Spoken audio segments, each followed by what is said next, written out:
कौन है KGF movie का रियल लाइफ रॉकी भाई? सच्चाई जानकर उड़ जाएंगे होश। क्यों टेस्ला के एम्प्लॉयज एलन मस्क से बहुत ज्यादा नाराज है? कारण जानकर हो जाएंगे हैरान। आखिर क्यों बिल गेट्स ने एक बार मच्छरों से भरा जार लोगों के बीच में खोल दिया, जिसके बाद में उन्हें माफी मांगनी पड़ी। केजीएफ 2 के टीजर के बाद सब बेसब्री से मूवी का इंतजार कर रहे हैं, लेकिन आपको जानकर हैरानी होगी, केजीएफ नाम की सच में एक जगह है जो बैंगलोर से 80 किलोमीटर दूर है। इस जगह का पूरा नाम है कोलर गोल्ड फील्ड्स। ये भारत की सबसे पुरानी सोने की खान है। एक समय में ये भारत को सबसे ज्यादा सोना देने वाली खदान थी और यहाँ पर राउडी थंगम का राज हुआ करता था, जिसका कैरेक्टर मूवी में रॉकी भाई है। राउडी थंगम को उनकी माँ ने पाल पोस के बड़ा किया था। थंगम बचपन से ही चोरी और मारा मारी में शामिल हो गया था और उसने एक गैंग भी बना ली थी, जिसका नाम उसने अपनी माँ के नाम पर रखा। बाद में राउडी थंगम का खौफ बहुत ज्यादा बढ़ गया था, जिसके बाद सरकार ने उसे मारने के लिए एक स्पेशल टीम बनवाई और 27 दिसंबर 1997 को एनकाउंटर में थंगम को मार गिराया। टेस्ला में काम करने वाले लोग एलन मस्क से बिल्कुल भी खुश नहीं हैं, क्योंकि एप्पल अपने एम्प्लॉयज को साल भर में 1 करोड़ सैलरी देता है, वहीं टेस्ला सिर्फ 70,000। लेकिन नाखुश होने का कारण सिर्फ पैसा ही नहीं है। एक बार एक सर्वे हुआ एप्पल और टेस्ला के बीच कि क्या आप अपने परिवार वालों को अपनी कंपनी में काम करने के लिए रेकमेंड करेंगे, तो 90% एप्पल एम्प्लॉयज ने हाँ कहा।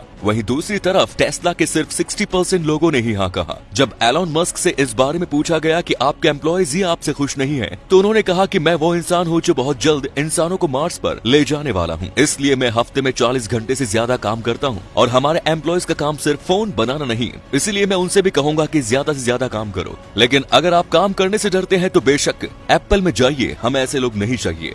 एक बार बिल गेट्स ने लोगों से भरे एक कॉन्फ्रेंस हॉल में मलेरिया के मच्छर छोड़ दिए। दोस्तों, आप में से कई लोग जानते होंगे कि बिल गेट्स अपने रेगुलर ऑफिस वर्क से रिटायरमेंट ले चुके हैं और अब वो अपना सारा ध्यान दुनिया के कुछ सबसे पिछड़े इलाकों में हेल्थ केयर बेहतर करने में और लोगों को गरीबी से बाहर निकालने में लगाते हैं। इसलिए एक बार वो 2009 में एक टेड टॉक्स के दौरान लोगों को मलेरिया से पीड़ित लोगों को डोनेशन देने के लिए जागरूक कर रहे थे। उन्होंने अपनी स्पीच की शुरुआत में पहले बताया कि मलेरिया मच्छरों से होता है, फिर मच्छरों से भरे जार का ढक्कन खोलते हुए कहने लगे कि कुछ मच्छर मैं भी लाया हूँ। और वो मच्छरों को छोड़ने के बाद उन्होंने कहा कि मच्छरों से होने वाले मलेरिया को सिर्फ गरीब ही क्यों सहे, जब हम अमीरों को ये होगा तब पता चलेगा कैसा लगता है। ये सुनने के बाद वहाँ बैठे लोग बहुत ज्यादा डर गए और परेशान होने लगे, लेकिन ये मच्छर मलेरिया फैलाने वाले नहीं थे। क्या आपने कभी सोचा है कि क्रिकेट ओलंपिक में शामिल क्यों नहीं है? दरअसल इसके 3 कारण हैं। पहला कारण तो यह है कि क्रिकेट केवल गिने चुने देशों में ही फेमस है। दुनिया के बड़े बड़े देश जैसे चीन, अमेरिका, फ्रांस, जर्मनी और इटली जैसे देशों में क्रिकेट को दूर दूर तक कोई नहीं जानता और न ही इसमें कोई इंटरेस्ट रखता है।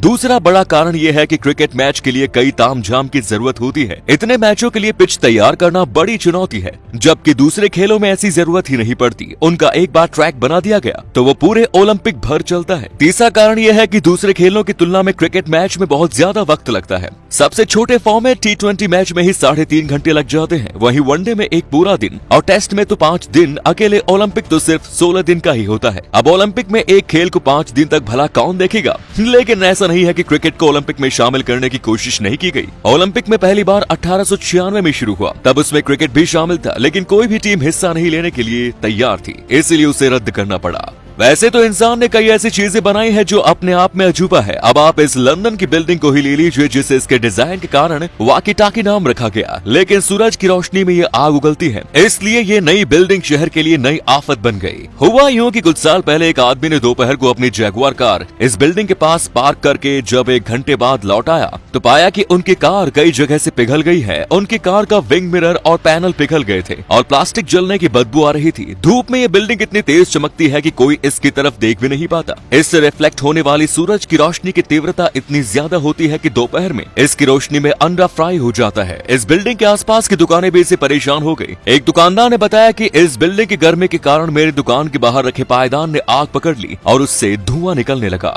इस तरह की शिकायतों के बाद अब 2000 करोड़ के खर्च में बनी इस बिल्डिंग को ढक दिया गया है।